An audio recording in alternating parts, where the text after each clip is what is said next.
क्या है ये मानसिक स्वास्थ्य? हर एक आम इंसान के चेहरे से अगर मुस्कान कम हो रही है, यानी कोई ना कोई एक मानसिक चुनौती है जिससे वो जूझ रहा है। मेंटल हेल्थ के ऐसे क्या सिग्नल्स हैं या संकेत हैं? कोई दुख ऐसा हुआ हो जो आपके साथ घटना में घटा, लेकिन वो दुख अब आपके साथ काफी समय तक लगा हुआ है, जो पता चलता है कि अब कहीं ना कहीं हमारे पास मानसिक स्वास्थ्य से जुड़ा हुआ चैलेंज आ रहा है। हम इतनी अपनी सिचुएशन वर्स कर लेते हैं कि हमें डॉक्टर तक पहुंचना पड़ता है, काउंसलर तक लेकिन आज हम अपने ही घर वालों से क्यों नहीं इस बारे में बात कर पाते? क्योंकि हमारे साथ आइडेंटिटी लगा दी जाती है। अरे ये तो पागल हो गया, या इसका दिमाग खराब है। जब पेशेंट आपके पास आता है तो किस तरह से आप लोग उसको कंफर्ट करते हैं और प्रोसेस ऑफ ट्रीटमेंट किस तरह से होता है? कई बार होता है कि एक ही फॉर्मूला सब पे नहीं चलता है, क्योंकि सारे ह्यूमन अलग हैं, सारी चैलेंजेस अलग हैं।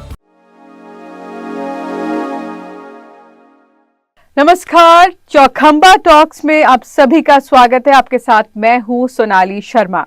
दर्शकों, चौखंबा टॉक में आज हम बात करने वाले हैं एक बेहद महत्वपूर्ण विषय यानी कि मानसिक स्वास्थ्य को लेकर।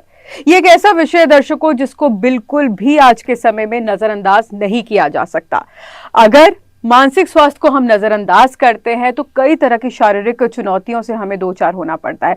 असर आज के समय में अगर देखा जाए तो मेंटल हेल्थ को लेकर जिस तरह से युवा वर्ग हो, बच्चे हो, बुजुर्गों हो, कहीं ना कहीं हम सभी इसकी चपेट में हैं। असर क्या दिखाई देता है? मानसिक तौर पर अस्वस्थ रहने का। कई बार हम देखते हैं इसका सीधा सीधा असर हमारे विचारों पर, हमारे थॉट्स पर, हमारे इमोशंस पर, यहाँ तक कि हमारी नींद और हमारे भूख पर भी इसका असर दिखाई देने लगता है। आज हमारा मकसद इस कार्यक्रम को करना ये है ताकि मानसिक स्वास्थ्य से जुड़े जो जितनी भी चुनौतियां हैं और उनके जो समाधान हैं उनको हम आप तक पहुंचा सके। और इस विषय पर, इस टॉपिक पर बात करने के लिए बेहद खास मेहमान और एक बेहद ही सटीक मेहमान मैं बोलूंगी हमारे साथ इस कार्यक्रम में उपस्थित हैं, जो लगातार मेंटल हेल्थ को लेकर कार्य कर रहे हैं। उनकी संस्था है फॉरगिवनेस फाउंडेशन। इसके साथ साथ मनोवैज्ञानिक के रूप में, एक साइकेडेलिक के रूप में वो बहुत अच्छा काम करें। आपकी मुलाकात करवाती हूँ और स्वागत करती हूँ डॉक्टर पवन शर्मा जी का। डॉक्टर साहब, बहुत बहुत स्वागत आपका हमें समय देने के लिए। सोनाली जी आपका। बिल्कुल। तो मेंटल हेल्थ, मानसिक स्वास्थ्य आज के समय में एक ऐसा विषय है डॉक्टर साहब जिसको लेकर बातें तो बहुत होती हैं, कार्य भी हो रहे हैं, लेकिन क्या उसका असर दिखाई दे रहा है? क्या है ये मानसिक स्वास्थ्य और कितना नुकसान ये आज के समय में हमें प्रत्यक्ष या अप्रत्यक्ष तौर पर पहुंचा रहा है? बहुत अच्छी बात अपनी स्टार्ट करिए, क्योंकि जब भी कोई मानसिक स्वास्थ्य की बात करें तो आमतौर पे हम लोग आसपास ही भटक रहे होते हैं कि मानसिक स्वास्थ्य है क्या। और बहुत आसान सी बात है कि अगर हम मानसिक स्वास्थ्य की बात करें तो जब भी आप देख लें कि आपके जीवन में कोई चुनौती आने लगे और आपको समाधान नहीं मिल पा रहा है, और हर एक आम इंसान के चेहरे से अगर मुस्कान कम हो रही है, यानी कोई ना कोई एक मानसिक चुनौती है जिससे वो जूझ रहा है। बिल्कुल, यानी कि मुस्कान कम हो रही है, कुछ ना कुछ लगातार जारी है मस्तिष्क में जी। तो क्योंकि मुस्कान एक ऐसी चीज है जो हमारे पास बाय बर्थ है। ये जब पैदा होते हैं तो ये हमारा एक ऑटोमेटिक एक्शन है और हम हर चीज को देख करके मुस्कान में रहते हैं। लेकिन जैसे ही हमारे पास कोई चिंता आती है, स्ट्रेस आता है, दबाव आता है, परेशानी आती है, ये मुस्कान थोड़ी थोड़ी हमारे चेहरे से कम होने लगती है। बस ये इशारा होता है कि हमारे कोई ना कोई स्वास्थ्य के लिए चिंता आ रही है। आपने एक बहुत अच्छा एक संकेत बहुत अच्छा दिया है डॉक्टर साहब। आज के समय में जितना हम आधुनिकता की तरफ बढ़ रहे हैं, जितना हम बहुत चीजों के पीछे भाग रहे हैं, क्या वजह है कि इसके मामले मेंटल हेल्थ से हम एक कहीं ना कहीं पैरेलल तौर पर जूझते जा रहे हैं? क्या वजह आप मानते हैं आज के समय को देखते हुए? जरूर, क्योंकि आजकल हम लोग ज्यादातर भौतिक चीजों पे बहुत भाग रहे हैं, चाहे वो मोबाइल हो, चाहे वो घर हो, चाहे गाड़ी हो, चाहे फैशन हो, या कोई भी ज्यादा इनकम। लेकिन ये सारी चीजें लेने के बदले में आप कॉम्प्रोमाइज क्या कर रहे हैं? कॉम्प्रोमाइज कर रहे हैं अपना खाना, अपनी नींद, अपनी एक अच्छी स्वस्थ दिनचर्या, और ये सारी चीजें कहीं ना कहीं आपके लिए हावी पड़ जाती हैं आपके मानसिक स्वास्थ्य के ऊपर, बिकॉज आपको रेस्ट नहीं मिल पा रहा है। और जब रेस्ट नहीं मिल पा रहा है तो ये कह लीजिए कि कोई भी चीज जिसको रिबूट होने के लिए या रिसेट होने के लिए थोड़ा सा टाइम चाहिए होता है, वो नहीं मिल पाता। अगर आप मैनेजमेंट की भाषा में देखेंगे तो उसमें कहते हैं पी और पीसी बैलेंस, यानी प्रोडक्शन और प्रोडक्शन कैपेसिटी। तो हम सिर्फ प्रोडक्शन पे तो काम कर रहे हैं, हम दिन रात पैसे कमाना चाह रहे हैं, ओवर टाइम भी कर रहे हैं, और मेरे ख्याल से इतना ज्यादा काम कर रहे हैं कि हमारे खाने का भी टाइम नहीं मिल रहा है, हमारे सोने के टाइम कम हो रहे हैं। तो प्रोडक्शन बढ़ा रहे हैं लेकिन प्रोडक्शन कैपेसिटी पे ध्यान नहीं दे रहे हैं कि जैसे हमारा बॉडी, हमारा स्वास्थ्य, हमें रिचार्ज होने के लिए, रीसेट होने के लिए दोबारा हमें पर्याप्त नींद चाहिए, पर्याप्त खाना चाहिए, पर्याप्त पानी चाहिए। ये सारी चीजें कॉम्प्रोमाइज हो रही हैं। आज आप इससे ज्यादा और क्या सोचेंगे कि हम जैसे इंसानों को मोबाइल में पानी पीने का भी एक ऐप डाउनलोड करना पड़ता है, जो हमें वो याद दिलाता है हर बार बीप होकर के कि नाउ अब टाइम हो गया है, पानी पी लीजिए। तो अब आप सोच सकते हैं कि हम लोग अपने आप को एक कॉम्प्रोमाइज करने के बाद सब कुछ पा रहे हैं सिवाय खुद को छोड़ करके। और ये सबसे आसान तरीका है, अगर हम खुद पे ध्यान रखें तो शायद हमारे लिए सारी चीज आसान हो जाएगी। बिल्कुल डॉक्टर साहब, बहुत अच्छा आपने उदाहरण दिया कि पानी भी पीना है तो डिपेंडेंसी आजकल हमारी, हमारा फोन हो गया। जिस तरह के अगर शरीर में कोई और बीमारी होती है तो उसके संकेत पता चलते हैं, हम डॉक्टर पर तुरंत भागते हैं। मेंटल हेल्थ के ऐसे क्या सिग्नल्स हैं या संकेत हैं जो या तो हम आसानी से नहीं पकड़ पा रहे हैं खुद में भी, या फिर अगर हमें दिखाई भी दे रहे हैं तो इग्नोर कर रहे हैं, तो ऐसा भी क्यों? पहले तो संकेत भी जानना चाहेंगे, और क्यों हमारी मेंटल हेल्थ को लेकर एक इग्नोरेंस लगातार बढ़ती जा रही है? जी, आप आमतौर पर देखेंगे कि जब भी आपको कभी थोड़ा सा चिड़चिड़ाहट होने लगे, या किसी चीज पे ज्यादा गुस्सा आने लगे, या कोई दुख ऐसा हुआ हो जो आपके साथ घटना में घटा, लेकिन वो दुख अब आपके साथ काफी समय तक लगा हुआ है, या चिंता और परेशानी बहुत दिनों तक लगी है और वो आपका पीछा नहीं छोड़ रही है, ये सारे संकेत हैं जो पता चलता है कि अब कहीं ना कहीं हमारे पास मानसिक स्वास्थ्य से जुड़ा हुआ चैलेंज आ रहा है। कहीं ना कहीं आप देखेंगे हमारे सराउंडिंग में हमारे रिश्तेदार, दोस्त, ऑफिस के कलीग्स ये हमको बता देते हैं, क्या बात है तुम थोड़ा सा उदास दिख रहे हो, क्या बात है आजकल तुम जल्दी जल्दी गुस्सा हो जाते हो, क्या बात है आजकल तुम्हारी भूख कम लग रही है, और क्या बात है आजकल तुम्हें नींद नहीं आ रही। तो ये बिल्कुल प्रत्यक्ष सिग्नल है, यानी कि जो हमारा जो नेचुरल जो बिहेवियर है उससे विपरीत अगर हम बिहेव कर रहे हैं, कुछ भी उसमें डिस्टर्बेंस अगर हो रहा है, उसमें कम ज्यादा हो रहा है तो भी दिक्कत आ रही है। क्योंकि आपको एपेटाइट इतना खराब हो रहा है कि आज लोग रोड पे चल रहे होते हैं, भले पेट भरा है, लेकिन वो शायद बाहर जाते हुए किसी भी कंपनी का एक लोगो देखते हैं और कहते हैं चलो एक बर्गर तो चल जाएगा या एक पिज्जा तो चल जाएगा। यानी आप कहीं ना कहीं आप देख रहे हैं कि अपनी भूख के बारे में अंदाजा नहीं है, और आप सिर्फ एक टीवी का प्रोग्राम देखते हुए खाना खा रहे हैं। और शायद मैं आपके माध्यम से अभी जो इस वक्त मुझे देख रहे हैं, मैं उनसे भी ये बात कहना चाहूंगा कि अगर आपको ये याद है कि आपने कल रात में क्या खाना खाया है और परसों रात में खाना क्या खाया है, तो मैं उम्मीद करता हूं कि आपका मानसिक स्वास्थ्य अच्छा है और आप अपने पे ध्यान दे रहे हैं। लेकिन अगर आपको ये याद करने में मुश्किल हो रही है तो सोच लीजिए आपकी चुनौतियां बढ़ रही हैं। डॉक्टर साहब, आपने संकेत तो बताए हमारे दर्शकों को और बताया कि कितना मतलब बिहेवियरल चेंज कितना मैटर करता है जानने के लिए कि कुछ ठीक नहीं है। जी, डॉक्टर के पास पहुंचना क्यों मुश्किल होता है, साइकियाट्रिस्ट के पास, काउंसलर के पास, वहां तक जाना? क्या ये सोसाइटल एक्सेप्टेंस इसके पीछे एक रीजन है, या क्या ऐसी चीज है जो हम नहीं समझ पाते या झिझकते हैं या हमें शर्म महसूस होती है? जी, देखिए जिस तरह से हमारे यहाँ पे स्टिग्मा और कह लीजिए ना कि कलंक की भावना मानी जाती है, आज हमारे पास अगर कहीं चोट लग जाए, हमारे हाथ में थोड़ा सा प्लास्टर लग जाए, पैर में कहीं प्लास्टर हो, चोट पट्टी लगी हो, हम दोस्तों के पास जाते हैं और फिर फैशन में साइन करवाते हैं, गेट वेल सून, करेक्ट, या हम उसको दिखाते भी हैं कि देखो और इस पे जरा साइन करके दो। लेकिन जब हमारा मन टूटता है वो हम किसी के साथ शेयर नहीं करते। अगर मन का फ्रैक्चर है तो भी हमें चाहिए कि हम उस समय जाकर के किसी दोस्त से, परिवार वाले से, या किसी एक सिग्निफिकेंट, एक ऐसे विश्वसनीय आदमी से बात करें जो शायद हमें उसमें मदद कर सकता है। और यदि कोई ऐसा व्यक्ति नहीं मिल रहा हो तो बेहतर होगा किसी पेशेवर की एक मदद लेने के लिए।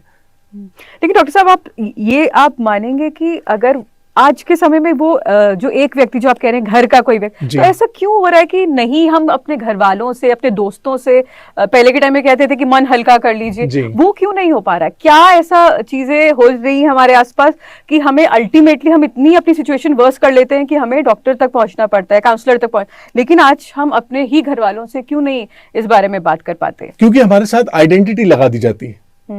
हर बार हम लोग जब भी कोई व्यवहार होता है तो हम उस व्यवहार के नाम पे एक आइडेंटिटी चिपका देते हैं। अरे ये तो पागल हो गया, या इसका दिमाग खराब है। तो कभी हो सकता है कि हमारे पास कोई ऐसी दिक्कत आई हो जिसका हमें समाधान ना मिल पा रहा हो और हम अपनी मानसिक समस्या से जूझ रहे हो, लेकिन हो सकता है दूसरे पल हमारी मनोदशा ठीक है और मैं उन्नत हूं, लेकिन हमारे साथ ये आ जाएगा इसकी मानसिक स्थिति ठीक नहीं है। तो यानी कि आप जो भी निर्णय ले रहा होगा वो कहीं ना कहीं चुनौतीपूर्ण होंगे और विश्वास करने लायक नहीं है। जजमेंट कहीं ना कहीं जो होता है वो नाम के साथ एक आइडेंटिटी जुड़ जाती है। उस समय फिर हम लोग हमेशा कहने लगते हैं ये तो पागल है, और यानी पागल है तो उसकी गिनी हुई या करी हुई चॉइसेस, उसके करे हुए काम, उन सबको हम कभी सीरियस नहीं लेते। या कभी सीरियस मुद्दे पे हम उससे बात भी करना चाहें तो कहते हैं इसको छोड़ो, इसका तो दिमाग ठीक नहीं है और ये सही बात नहीं कर पाएगा। जबकि ऐसा नहीं है। हम हर वक्त एक मनोदशा से दूसरी मनोदशा में शिफ्ट होते रहते हैं। शायद अभी हो सकता है इस वक्त हम कंफ्यूज हो, थोड़ा सा प्रॉब्लम में हो, थोड़ी सी चिंता में हो और ठीक से बात ना कर पा रहे हो, लेकिन अगले ही पल हम हो सकता है ठीक हो, स्वस्थ भी होंगे, अच्छे होंगे। और मैं आपको ये भी बताना चाहूंगा आपके माध्यम से कि हमारा स्वास्थ्य यानी इलनेस और वेलनेस ये भी हमारी मानसिक दशा पे ही निर्भर होता है। कई बार आप देखेंगे लोगों को भले ही टेम्परेचर उनका 102 103 चल रहा हो, लेकिन वो पूरी तरह से स्वस्थ रहते हैं क्योंकि उनके मानसिक पटल पे अभी बुखार नहीं आया, हावी नहीं होने देते शायद। वो अभी सोचा ही नहीं क्योंकि उनकी मानसिक दशा बहुत सरकतर पे। और वहीं आप देखेंगे एक स्वस्थ आदमी है, एसी में भी रह रहा है, सारे साधन है, फिर भी वो कहता है मेरा शरीर कुछ भारी लग रहा है, आज मुझसे चला नहीं जा रहा। यानी उसकी मानसिक दशा बीमारी में है, वो इलनेस में है, वो वेलनेस में नहीं है। तो जैसा आप मानसिक दशा रखेंगे, आपकी न्यूरोलॉजी और फिजियोलॉजी दोनों एक दूसरे के साथ जुड़ी हुई है, और इसी तरह से आपकी फिजियोलॉजी और न्यूरोलॉजी भी एक साथ जुड़ी है। आप जब चाहे अपनी सोच से अपने शरीर को बदल सकते हैं और जब चाहे आप शारीरिक हरकतों से अपनी मानसिक दशा को भी बदल सकते हैं। डॉक्टर साहब, मैं उस पर भी आऊंगी कि जब एक व्यक्ति अपनी मेंटल इल हेल्थ को लेकर एक काउंसलर पे आता है, एक साइकियाट्रिस्ट पे आता है, लेकिन उससे पहले जानना चाहूंगी अगर इन चीजों को हम इग्नोर करते हैं तो कौन कौन सी ऐसी बीमारियां होती हैं या हम अपने आप को किस ओर धकेल देते हैं इलनेस के रूप में? ये आपने बहुत अच्छी बात पूछी है, क्योंकि मानसिक चुनौतियां जब भी आती हैं, इसका सबसे बड़ा सुझाव और सबसे बड़ा इसका निवारण, इसको टाइम से और बहुत पहले ही एड्रेस कर लेना है। अगर हम एड्रेस नहीं करते तो ये जो विचार है हमारा, ये हमारी आदत बनता है और आदत से बनकर ये हमारा चरित्र बन जाता है, यानी कैरेक्टर बन जाता है, और वो अब हमारी पहचान बन जाता है। तो कुछ समय तक फिर हम ऐसे ही रहने लग जाते हैं। अच्छी बात यही है कि जिसको जितनी जल्दी आप नोटिस करें उतनी ही जल्दी आप उसका समाधान ढूंढें। अदरवाइज कुछ लोगों को आपने देखा होगा जो शायद आमतौर पे कोई बात भूल जाते हैं और फिर कहते हैं हाँ मैं भूल गया था, फिर वो दूसरों से ये एक्सक्यूज कहने लगते हैं या तुम तो जानते हो मैं जल्दी भूल जाता हूं।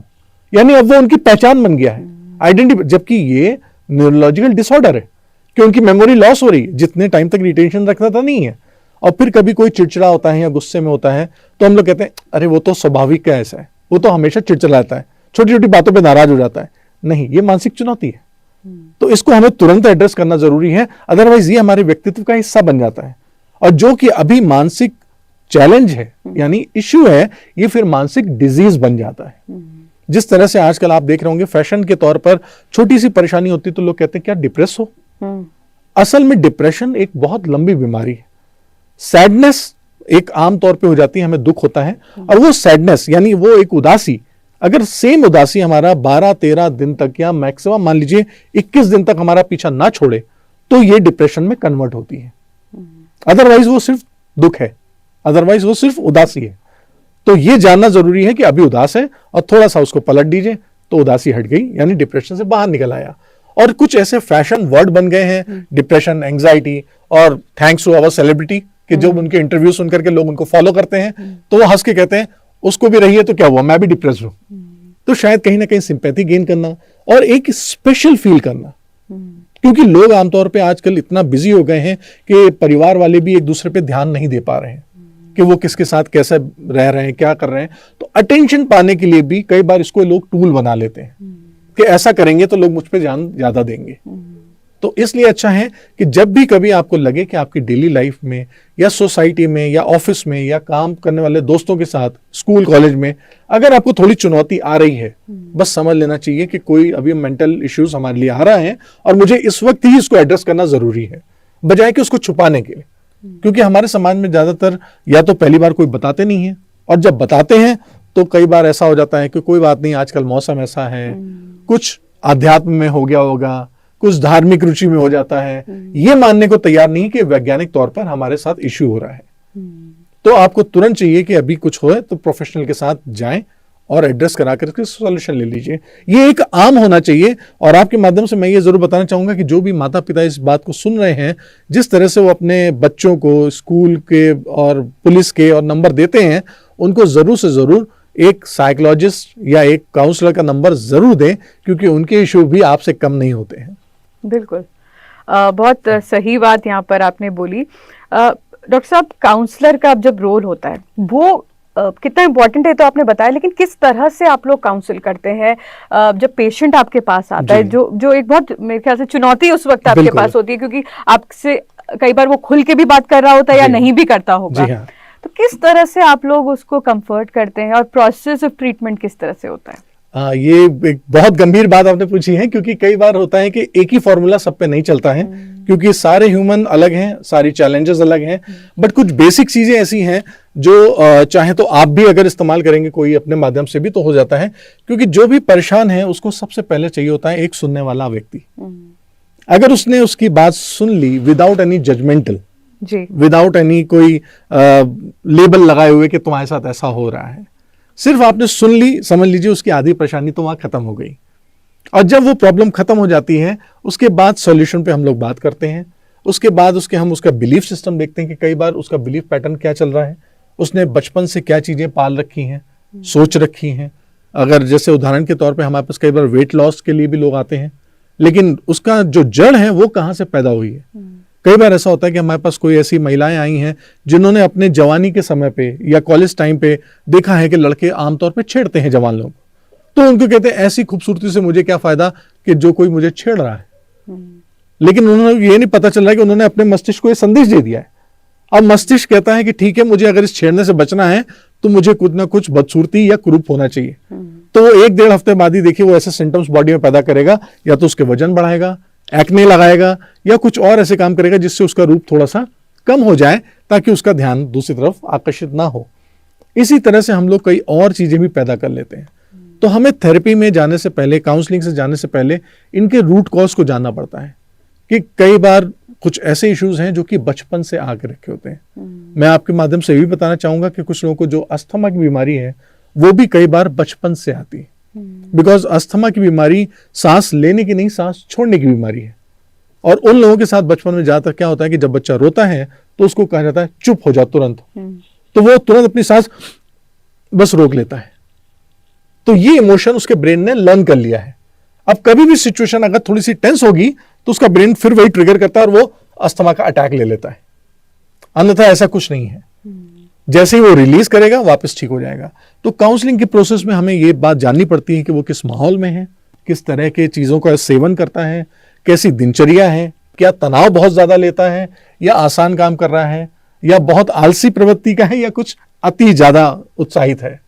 तो इन चीजों को हम जानने के बाद फिर उसका एक निष्कर्ष निकालते हैं और वो निष्कर्ष के बाद फिर हम काउंसलिंग कर पाते हैं। मेन ये होता है कि सुनना जरूरी है और नॉन जजमेंटल होकर के उनको सुनना पड़ता है। डॉक्टर साहब, कुछ आप एग्जाम्पल्स भी दीजिए। आपके पास कई तरह के पेशेंट्स आते होंगे। जी बिल्कुल। आज के समय को देखते हुए कुछ ऐसी आप हमें अपने पेशेंट्स के बारे में, बहुत डिटेल नहीं लेकिन कुछ ऐसी बताइए घटनाएं जो वाकई जिनमें बदलाव आया है, या परेशानी इतनी बड़ी थी लेकिन कुछ ही चीजों को फेरबदल करके बहुत बदलाव उनके जीवन में आया हो। जरूर, मैं आपके माध्यम से बताना चाहूंगा कि आपने अक्सर सुना होगा कि आजकल स्टूडेंट्स के बीच में आत्महत्या के केसेस बहुत सारे हो गए हैं। तो हमारे पास आईआईटी के कुछ केसेस आए जिसमें कि आईआईटी के स्टूडेंट्स सुसाइडल टेंडेंसीज रखे हुए हैं, और जबकि वो एमटेक के स्टूडेंट्स जैसे हैं। अब आप सोचिए कि अगर वो 1 साल और एमटेक निकाल लेंगे तो वो राष्ट्र के लिए संपत्ति बन जाएंगे। पहले तो वो छात्र थे, अब तो संपत्ति बन जाएंगे। लेकिन अब अगर वो ऐसी टेंडेंसीज कर रहे हैं तो हमने उनके साथ एक छोटी सी एक्सरसाइज करी कि उनसे ये पूछा कि आप मुझे ये बताइए कि देश भर में कितने बच्चे आईआईटी का एग्जाम देते हैं। उन्होंने लाखों के नंबर दिए। फिर उसके बाद उन्होंने कहा कितने लोग ऐसे हैं जो आईआईटी का एग्जामिनेशन क्वालिफाई करते हैं, फिर भी नंबर हजारों और लाखों के बीच में आया। फिर उन्होंने कहा कितने प्री निकाल लेते हैं, तो उनका नंबर हजारों में आया। फिर उन्होंने कहा कितने मेंस निकालते हैं, तो उन्होंने कहा सर ये तो सैकड़ों में आ गया। फिर हमने कहा जब आप ये आईआईटी का कैंपस लिए हैं तो कितने ऐसे होंगे जो इस कैंपस तक पहुंचते हैं, तो वो नंबर अब 100 के भी अंदर आ रहा था। और फिर हमने उनसे पूछा अब इसमें से कितने ऐसे हैं जिन्होंने बीटेक निकाला और अब एमटेक कर रहे हैं। वो नंबर सिर्फ दहाई में चल रहा था, और कुछ ने बोला कि सर अब तो इकाई में आ रहा है। तब मैंने उनसे कहा कि आप उसमें से 1 इकाई हैं और अब आप रेशियो निकालिए उस 1 लाख का। तब उन्होंने कहा कि मेरे एक रेशियो में तो कई हजार या लाख का रेशियो आ रहा है। तो वो जो उनकी लूजर वाली एक आइडेंटिटी सी हो रही थी कि मेरे से नहीं हो पा रहा है, मैं कुछ नहीं कर पा रहा हूं, तो उनको तुरंत शिफ्ट हुआ कि मैं एक अकेला इतने हजारों या लाखों पे भारी हूं, इनको मैं बीट करके आया हूं। तो सडनली वो विनर वाली फीलिंग आ गई। और आपको अगर मैं वास्तव सीन बताऊं तो वो जब ऐसे बैठे हुए थे उस वक्त उनके कंधे ऐसे हो गए और सीधे हो गए, कहने लगे मैं तो विनर हूं, मैं इतना सब करके आया। तो जैसे ही वो सेंस ऑफ अचीवमेंट आ जाता है, तो वो लूजिंग की जगह विनर वाला कॉन्फिडेंस आ जाता है। तो जहां उनका आत्मविश्वास खत्म हो गया था, वहां आत्मविश्वास बढ़ गया। जहां वो सोचना नहीं चाहते थे, जहां अपने आप को वो हीन भावना से और लूजर सोच रहे थे, वो वहां पर विनर की तरह से आ गए और उनके पास चॉइस ऑप्शन ज्यादा आ गया। इसी तरह से हम कुछ स्टूडेंट्स का और बता देते हैं आपको कि जब स्टूडेंट्स आते हैं उन पे प्रेशर होता है, वो कहते हैं, हमारे पेरेंट्स ये बोलते हैं कि अगर तुम इतने % मार्क्स लाओगे तभी हम तुम्हें इस स्कूल में ले जाएंगे, अन्यथा नहीं। तो अब उनके पास ये होता है कि एक कॉलेज चुनने के लिए मुझे इतने मार्क्स लाने ही पड़ेंगे। अब उनके लिए चुनाव हो जाता है कि मुझे यहां जाने के लिए होता है, और भले ही शायद वो जाना चाहे या ना चाहे। तब हम उनसे ये बोलते हैं कि अच्छा बताइए कि अगर आपने 90% या 80% मार्क्स ले आए रिक्वायर, तो क्या आप एलिजिबल होंगे सिर्फ स्कूल में जाने के लिए? तो कहते हैं हाँ। मैंने कहा लेकिन अब आप बताइए, डिसीजन आपका है कि आप इस स्कूल, इस कॉलेज, इस कॉलेज, इस कॉलेज, यानी 10 कॉलेज में से यू आर द चूजर, कि मैं किस में जाना चाहता हूं, मैं चूज करूंगा। तो suddenly they said power to choose मेरे पास है। तो अभी वो मजबूरी में नंबर ला रहे थे और अब कहते हैं now I am the chooser, कि मैं हूं किंग, मैं चुनूंगा कि मुझे कहां जाना है। क्योंकि तब उनको ये बोलना पड़ता है कि अब आप अपनी मर्जी से कोई भी कॉलेज बताएंगे, आपके पेरेंट्स हैप्पीली आपको वहां पे एडमिशन कराएंगे। डॉक्टर साहब, पेरेंटिंग भी एक इसकी कहीं ना कहीं एक रीजन हम मान सकते हैं, बहुत ज्यादा। मेंटल हेल्थ के पीछे अगर हम बच्चों की बात करें या किसी का, अगर आप बचपन से अगर उस चीज को आप फॉलो कर रहे हैं या उसका जड़ ढूंढ रहे हैं, जी बिल्कुल, तो पेरेंटिंग इसका एक रीजन हो सकता है। ये एक बहुत कड़वा सच है कि आज की तारीख में हम बच्चे पैदा तो कर रहे हैं लेकिन माँ बाप नहीं बन पा रहे हैं। और हमारी पेरेंटिंग की जब भी कभी ऐसी वर्कशॉप होती है या प्रोग्राम होते हैं, मेरा सबसे पहला प्लान यही होता है उन पेरेंट्स से कि आपने क्या बच्चा प्लान करा है? दे सेड हाँ, बच्चा तो प्लान करा है। मैंने कहा क्या आपने पेरेंटिंग प्लान करी है? They said no. तो आज इस वजह से फेल हो रहे हैं, क्योंकि वो बच्चे पैदा तो कर रहे हैं लेकिन माँ बाप बनना इट्स अ डिफरेंट टास्क। क्योंकि अब वो चाहते हैं कि हम भी अपने सारे शौक रखें, हम अपनी सारी चीजें भी रखें, लेकिन बच्चे के साथ तालमेल बिठाना और एक इंसान को पालना बहुत अलग चीज है। और वो भी आज के आधुनिक समय में, जहां पर 2 और 3 साल का बच्चा हमसे आपसे ज्यादा अच्छा मोबाइल चला सकता है, बगैर यूजर मैनुअल पढ़े हुए, बगैर उसके कुछ टिप्स एंड गाइड देखे हुए। तो ऐसे में अगर ये होता है कि ज्यादातर बच्चों के पेरेंट्स जो आज बनना चाहते हैं, बेहतर यह है कि उनको पहले पेरेंटिंग की एक्सरसाइज कर लेनी चाहिए, ट्रेनिंग ले लेनी चाहिए, देन उसके बाद इस काम पे जाना चाहिए। क्योंकि कई बार बचपन में हम ऐसी गलतियां कर देते हैं जो बच्चे बहुत समय तक, जीवन तक लेके बैठते हैं, और उसका नतीजा आज का समाज हमारा देख ही रहा है कि अक्सर 5th, 4th, 7th, 8th, 9th, 10th के बच्चे अपने पेरेंट्स के साथ बॉन्डिंग नहीं कर पा रहे हैं, और हर घर में एक पेरेंटिंग का इश्यू चल रहा है। हमारे पास जब भी कोई ऐसे पेरेंट आते हैं जो अपने बच्चे को ठीक करना चाहते हैं, हम सबसे पहले उनसे कहते हैं कि आपके पास कब समय है? वो कहते हैं नहीं, इशू हमारे बच्चे के साथ है। कहते कोई बात नहीं, आप पहले हमारे साथ बैठे, बच्चा अपने आप ठीक होगा। क्योंकि बच्चे ज्यादातर मिमिक करते हैं, बच्चे अपनी सारी चीजें कल्चर से सीख रहे हैं, तो वो कल्चर माँ बाप के साथ कैसा हो रहा है। और मैं आपके माध्यम से भी बताऊं कि बच्चों के लिए हम लोग नियम बनाते हैं, लेकिन वो नियम हम खुद नहीं करते। हम ये बोलते हैं कि बच्चे तुम्हें जाकर के रात में ब्रश भी करना है, लेकिन हम खुद ब्रश नहीं करते। सारे पेरेंट्स आप देख सकते हैं कि इस वक्त शाम को हम ब्रश नहीं कर रहे होते, लेकिन बच्चे के लिए नियम है। तो बच्चा भी ये सोचता है कि मेरे लिए ऐसा नियम क्यों। और अगर पेरेंट्स खुद बैठें और कहें कि आओ चलो हम दोनों ब्रश करेंगे, और देखो तुम्हारे दांत अच्छे हैं या मेरे दांत अच्छे हैं, सिर्फ 2-3 दिन ऐसा करने की दिक्कत है। चौथे दिन आप देखेंगे वो बच्चा खुद ब्रश लेके बैठा होगा और कहेगा आइए साथ में ब्रश करते हैं। क्योंकि एनवायरनमेंट का बहुत फर्क पड़ता है, और उसका first and foremost environment family है। जी हाँ, क्योंकि आप कैसा माहौल दे रहे हैं। और ये चुनौतियां आपने देखी होंगी, शायद कोविड में बहुत आई, क्योंकि जब पेरेंट्स को ये पता चला कि कोविड के क्या रिस्ट्रिक्शंस हैं, क्या बाउंडेशंस हैं, उन्होंने तो मान लिए, लेकिन वो बच्चों तक पहुंचाए नहीं ठीक से। उनको सीधे सीधे बोल दिया तुम्हें ऐसा करना है, तुम्हें ऐसा करना, तुम्हें ऐसा करना। उस वजह से आजकल आप बच्चे देख रहे हैं ज्यादातर एंग्जाइटी में, क्योंकि उनको ये पता नहीं चल पा रहा है कि मेरे ऊपर कौन सा नियम कब आ रहा है, कहां से आ रहा है। तो बेहतर है कि पेरेंट्स इस बारे में थोड़ी सी नॉलेज लें कि ह्यूमन माइंड क्या होता है, बच्चे का माइंड किस तरह से होता है, कैसे प्लान करना चाहिए, कैसे बात करना चाहिए। क्योंकि हम लोग कई बार जो बच्चे के साथ कम्युनिकेशन कर रहे हैं वो भी गलत कर रहे होते हैं। हमारे यहाँ ब्रेन में नहीं जैसा शब्द नहीं होता। हम ज्यादातर बच्चों से कहते हैं बेटा ये नहीं करना, बाहर नहीं जाना, ये नहीं करना, तो बच्चा लेता है बाहर और जाना, नहीं लेता, वो अक्सर बाहर जाने लगता है। तो हमें वहां पे सिर्फ कमांड बदलनी होती है, बेटा अंदर रहिएगा, तो बच्चा कहता है जी बिल्कुल। तो हमें ये पता होना चाहिए कि हम बच्चों के साथ संवाद किस भाषा में करें, कि ताकि ब्रेन की वायरिंग इस तरह से है कि प्रोग्रामिंग ठीक से ले और ठीक से रिस्पॉन्स करें। तो कम्युनिकेशन एरर हो जाता है यहाँ पे। बिल्कुल।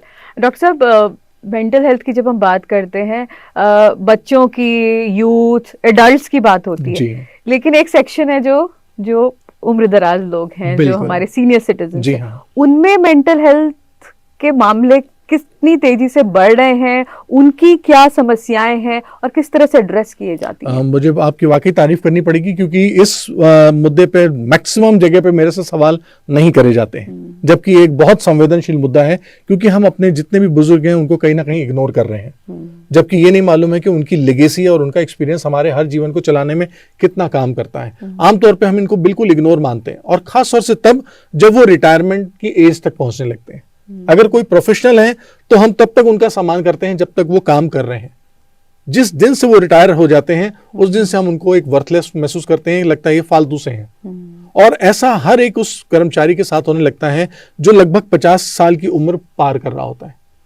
यानी अब उसको ये महसूस होने लगता है, इसके बाद मैं क्या करूंगा, इसके बाद तो मेरी लाइफ खत्म हो गई। मैं आपके माध्यम से ये उन सारे बुजुर्गों को, उन सारे उम्र दराज को बताना चाह रहा हूं कि ये उम्र सिर्फ उस संस्था की एक निर्धारित आयु है जहां पर आप काम करने लायक नहीं है, अन्यथा उसके बाद आप देखेंगे तो पूरी जीवन पड़ा हुआ है। वो सिर्फ एक संस्था का एक नियम है जहां पर आपको वो कहता है कि इस संस्था के बाद हम आपको उम्र में काम नहीं ले सकते हैं, बाहर आपके लिए बहुत कुछ है। तो आपसे रिक्वेस्ट है कि जब भी वो रिटायरमेंट होने लगे तो जो शौक आपने शायद अपनी पढ़ाई के समय पर, अपनी शादी के समय पर, अपने बच्चों के समय पर बांध दिए थे, रोक दिए थे, अब वो समय ऐसा है जिसको आप अच्छे से इस्तेमाल कर सकते हैं और अपनी सेहत के साथ साथ बाकी आगे सारी चीजें कर सकते हैं जो समाज के लिए अच्छे हों। क्योंकि मैक्सिमम लोग आप देखेंगे जैसे ही रिटायर हो जाते हैं, रिटायरमेंट के बाद उनके पास बीमारियां लगना शुरू हो जाती हैं और उनका जीवन बहुत जल्दी जल्दी खत्म होना शुरू हो जाता है। क्योंकि वो सेंस ऑफ अनवर्दीनेस जब आता है तो हमारा ब्रेन कहता है मेरे पास अब कुछ नहीं बचा, तो वो बीमारियां देना शुरू करता है, क्योंकि वो करता है अब आपके जीवन को खत्म करने की कोशिश। तो ऐसे में आपको सिर्फ एक चीज चाहिए कि जिस तरह से आप पहले उठते थे, तैयार होते थे, प्रिपेयर होकर ऑफिस जाते थे, काम पे जाते थे, बस वही पर्पस आपको एक बार फिर से लेना है। चाहे आप सोसाइटी में काम करें या अपने सेहत के लिए करें या कुछ और, लेकिन अपने आप को व्यस्त रखें आप। बिल्कुल। और डॉक्टर साहब, एक चीज और मैं यहाँ जानना चाहती हूँ कि जब भी मेंटल हेल्थ की बात करती है, हम शहरों की बात करते हैं, हम आधुनिकता की बात करते हैं, क्या हम ये ही मामले गांव में भी देखने को मिलते हैं जहां ज्यादा रीच नहीं होगी सोशल मीडिया की, या बहुत सारी ऐसी चीजें नहीं होंगी जिनको हम रिस्पॉन्सिबल शहरों के लिए ठहराते हैं, लेकिन क्या वहां पर भी मामले देखे जाते हैं, और अगर देखे जाते हैं तो उनके पीछे के रीजंस क्या होते हैं? आपने बहुत अच्छा पॉइंट उठाया। गांव में भी ये सारे इशू चल रहे हैं, सिर्फ अंतर ये है कि हमारे पास जो सूचनाएं हैं वो ज्यादातर शहरों की आती हैं, गांव की नहीं आती। क्योंकि कई बार ऐसा होता है कि एक गांव में जो घर हैं वो बहुत दूर दूर हैं और सूचनाएं ऐसी हैं कि जो गांव की गांव तक ही सीमित समाप्त हो जाती हैं, वरना गांव में भी बहुत सारे इशू हो गए हैं और बहुत सारे संजीदा इशू हैं। मैं ये कहना चाहूंगा कि जब कभी वहां इशू होता है तो कई बार जान के ऊपर बन जाती है। शहर में तो शायद हो सकता है कि कहीं ना कहीं ऐसे साधन मिल जाते हैं, ऐसे माध्यम मिल जाते हैं जिसकी वजह से वो बाहर आ सकता है उस चुनौती से, लेकिन गांव में नहीं आ पाता क्योंकि सेम परिवेश वो बदल ही नहीं पाता। शहर में उसके पास बहुत सारे मौके होते हैं परिवेश बदलने के, लेकिन गांव में वो परिवेश नहीं बदलता, वो माहौल नहीं बदलता, वो सोच नहीं बदलती और हर समय उनको वहीं रहना पड़ता है। और आज थैंक्स टू सोशल मीडिया, जहां पे गांव के रहने वाले लोग जो पहले आज बहुत अच्छी सकारात्मक सोच रखते थे, खुश रहते थे, अच्छा रहते थे, बढ़िया जीवन बिताते थे, आज उनके पास भी वो सारी चीजें मिथ्या और मिसकम्युनिकेशन पहुंच चुका है और उस वजह से तालमेल थोड़ा गड़बड़ हो रहा है। और गांव में बस मानसिक स्वास्थ्य की सुविधा ना हो पाना या परामर्श सही से ना पहुंच पाना, उसके रिजल्ट्स बहुत खतरनाक हो जाते हैं। हाँ, आने वाले समय में मैं उम्मीद करूंगा कि शायद गांव तक भी ये बात पहुंच जाए, तो हमारे युवा जो भ्रमित हो रहे हैं, जिस तरह से वो नशा या क्राइम जैसी चीजों को अपना रहे हैं, आप सोचिए पहाड़ के या गांवों के दूर दराज इलाके तक ये सारी कुंठाएं और ये सारी व्याधियां पहुंच चुकी हैं, तो वो बहुत गलत हो चुका है। और अगर बेहतर है कि अगर वो तालमेल सही बिठाएं तो ठीक हो सकेगा। हाँ, शहर में सुविधाएं ज्यादा हैं, लोग जल्दी रिकवर हो जाते हैं, लेकिन गांव में चुनौतियां बहुत ज्यादा हो रही हैं। बिल्कुल। तो डॉक्टर साहब, चलते चलते आप कुछ सलाह हमारे सारे दर्शकों को दीजिए, क्योंकि सब चीज यहाँ से शुरू होती है जितना मैं समझ पाई हूँ। जरूर। क्या उनको किस तरह से अपने आप को मोटिवेटेड रखना है, अपने माइंड को मोटिवेटेड रखना है, ताकि कई जीवन तो चुनौतियों से भरा हुआ है, लेकिन उन चुनौतियों में डटकर खड़े रहना, हर रोज खड़े रहना, उसके लिए आप क्या बोलेंगे? मैं आपके माध्यम से सबको ये बताना चाहूंगा कि देखिए, सीधी सी बात है कि हमारा दिमाग इस ब्रह्मांड की सबसे ज्यादा शक्तिशाली मशीन है, और जितना अच्छा आप इसको चलाएंगे यकीनन आप इसके स्वामी बनेंगे, अन्यथा कोई और चला रहा होगा। तो जब भी कभी आपको कोई ऐसी चीजें परेशान करने लगे, तो आप जब भी सोने जाएं रात को, तो देख लीजिए कि आपके पास अच्छी चीज विचार क्या है और बुरे क्या हैं। और अच्छे विचार जो हों उसके लिए आप अपनी पीठ भी थपथपा सकते हैं, खुद को गर्वान्वित भी महसूस कर सकते हैं। और जो कोई भी आपके पास खराब चीजें हों, आप सिर्फ एक अपने आप को इमेजिनेशन में ये डाल दें कि ये मैंने उसको कचरे की तरह बनाया और डस्टबिन में डाल दिया और फेंक दिया, तो आप देखेंगे कि आपका ब्रेन उन चीजों को ज्यादा अहमियत नहीं देगा। और सोने से पहले करीबन 1.5 घंटे से पहले आप अपना मोबाइल और अपना टीवी वो कृपया बंद रखें, ताकि उस समय तक आपका ब्रेन बहुत रिलैक्स हो जाता है और वापस आपको सोने के लिए, आराम के लिए लेगा। अन्यथा वो मोबाइल और टीवी के जो भी आप प्रोग्राम देख रहे होंगे उसमें वो व्यस्त रहता है और वैसे ही विचार वो आप तक सोते समय देता रहेगा। तो सोने और टीवी देखने, मोबाइल देखने एटलीस्ट 1.5 घंटे का गैप रखिएगा, तो आपके लिए आसान होगा। और आपकी नींद बहुत जरूरी है, आप नींद पूरी करिए, आप स्वस्थ रहेंगे। बिल्कुल डॉक्टर साहब, आपने अपना समय दिया और आप हमारे कार्यक्रम में आए, चौखंबा टॉक्स में आप आए और इतनी महत्वपूर्ण जानकारियां, बातचीत आपने आज हमारे साथ की। समय का अभाव है डॉक्टर साहब, लेकिन जरूर हम चौखंबा टॉक्स में आपको लगातार बुलाते रहेंगे, ताकि जो विषय छूट गए हैं और मेंटली जितना मोटिवेशन हमें सबको चाहिए वो लगातार बना रहे। आपका एक बार फिर से बहुत बहुत स्वागत। आपका बहुत बहुत धन्यवाद। और आपके माध्यम से आपके सारे श्रोताओं को और दर्शकों को बोलना चाहता हूँ कि आप सब स्वस्थ रहिए और अपने मानसिक स्वास्थ्य का, अपनी खुशी का, अपने परिवार का बहुत ध्यान रखें। और जब भी कभी आपको कुछ ऐसा इनिशिएट लगे तो कदम जरूर लगाएं, बढ़ाएं और अपनी बात भी करें। धन्यवाद। तो दर्शकों, उम्मीद करते हैं चौखंबा टॉक्स का मानसिक स्वास्थ्य से जुड़ा ये कार्यक्रम आप सभी को आज पसंद आया होगा। लगातार हमें देखते रहिए, हमें फॉलो करिए, सब्सक्राइब करिए और अपने सुझाव भी हम तक जरूर पहुंचाइए। फिलहाल कार्यक्रम में इतना ही। नमस्कार।